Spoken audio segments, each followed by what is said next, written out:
শীঘ্রই আয়নাঘর পরিদর্শনে যাবেন প্রধান উপদেষ্টা। সাবেক রাষ্ট্রপতি শহীদ জিয়াউর রহমানের ৮৯তম জন্মবার্ষিকী উপলক্ষে মাতোয়াইল ৬৫ নং ওয়ার্ড বিএনপির উদ্যোগে বিভিন্ন কর্মসূচি ও কম্বল বিতরণের মধ্য দিয়ে অনুষ্ঠানটি পালন। নারায়ণগঞ্জ ব্যাটালিয়ন ৬২ বিজিবির ব্যবস্থাপনায় নারায়ণগঞ্জ জেলার গরিব ও দুস্থদের মাঝে শীতবস্ত্র বিতরণ।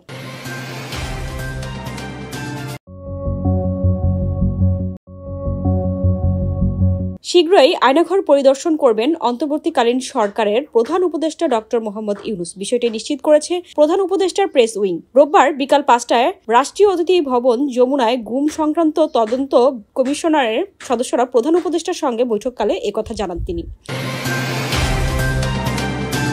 গতকাল রবিবার ঢাকা দক্ষিণ সিটি কর্পোরেশনের ৬৫ নং ওয়ার্ড যাত্রাবাড়ি মাতোয়াইল কলেজ রোড চৌরাস্তায় সাবেক রাষ্ট্রপতি শহীদ জিয়াউর রহমানের ৮৯তম জন্মবার্ষিকী উপলক্ষে রোববার মাতোয়াইল ৬৫ নং ওয়ার্ড বিএনপির উদ্যোগে বিভিন্ন কর্মসূচি ও কম্বল বিতরণের মধ্য দিয়ে অনুষ্ঠানটি পালন করা হয়। এই কর্মসূচির মধ্যে ছিল জিয়াউর রহমানের প্রতিকৃতিতে মূল্যদান, আলোচনা সভা, দোয়া মাহফিল ও অসহায় শীতার্ত মানুষের মধ্যে কম্বল বিতরণ। আলোচনা সভায় সভাপতিত্ব করেন ৬৫ নং ওয়ার্ডের বিএনপির আহ্বায়ক মোহাম্মদ আশরাফ উদ্দিন। গরিব ও অসহায় মানুষের মাঝে শীতার্ত কম্বল বিতরণ করা হয়। ঢাকা ৪ ও ৫ আসনের সাবেক সফল সংসদ সদস্য বিএনপির কেন্দ্রীয় বাণিজ্য বিষয়ক সম্পাদক আলহাজ সালাউদ্দিন আহমেদ বলেন, আমরা বিগত সরকারের আমলে কেউ ঘরে ঘুমাতে পারিনি। আমার নামেই ১৭০টা মামলা হয়েছে। মহান রব্বুল আলামিন আমাদেরকে বাঁচিয়ে রেখেছে। আমার নেতা কর্মীরাও বাসায় ঘুমাতে পারেনি। তিনি আরো বলেন, মাতোয়াইলের বেশিরভাগই কাজই আমার হাতে করা। এ সময় উপস্থিত ছিলেন ৬৫ নং ওয়ার্ড বিএনপির আহ্বায়ক মোহাম্মদ আশরাফ উদ্দিন, যুগ্ম আহ্বায়ক মোহাম্মদ শাহাদাত হোসেন লিটন, সাবেক যাত্রাবাড়ি থানা যুবদলের সাধারণ সম্পাদক সাদরুল আলম শেখর ও বিএনপি নেতা শামসুদ্দিন ভূঁইয়া, শামসু সহ অন্যান্যরা।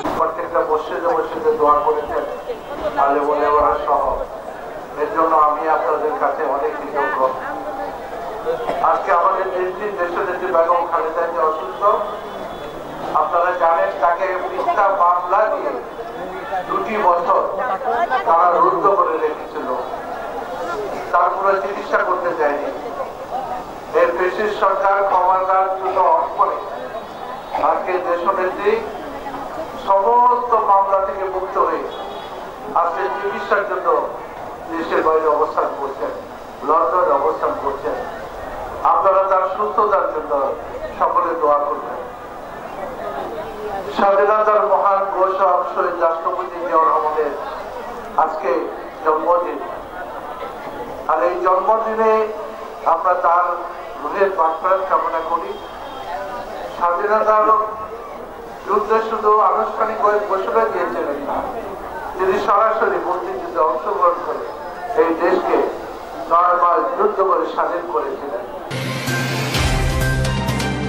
বর্ডার গার্ড বাংলাদেশের মাননীয় মহাপরিচালকের নির্দেশনা মোতাবেক দেশব্যাপী বিজিবি কর্তৃক অসহায় গরিব ও দুস্থদের মাঝে শীতবস্ত্র বিতরণের কার্যক্রমের অংশ হিসেবে নারায়ণগঞ্জ ব্যাটালিয়ন ৬২ বিজিবির ব্যবস্থাপনায় ১৪ জানুয়ারি নারায়ণগঞ্জ জেলার গরিব ও দুস্থদের মাঝে শীতবস্ত্র বিতরণ করা হয়। এ সময় উপস্থিত ছিলেন নারায়ণগঞ্জ ব্যাটালিয়ন ৬২ বিজিবির অধিনায়ক লে কর্নেল HM সালাউদ্দিন চৌধুরী সহ অন্যান্যরা। নারায়ণগঞ্জ ব্যাটালিয়ন ৬২ বিজিবি জনগণের পাশে থাকার প্রত্যয় নিয়ে বিভিন্ন সময় প্রয়োজনীয়তা অনুসারে গরিব ও দুস্থদের মাঝে খাবার ও ত্রাণ সামগ্রী বিতরণ এবং বিনামূল্যে চিকিৎসা সেবা প্রদান সহ বিভিন্ন কল্যাণমূলক কর্মকাণ্ড পরিচালনা করেছে এবং ভবিষ্যতেও এ ধরনের কল্যাণমূলক কর্মকাণ্ড অব্যাহত রাখতে দৃঢ় প্রত্যয় ব্যক্ত করেন।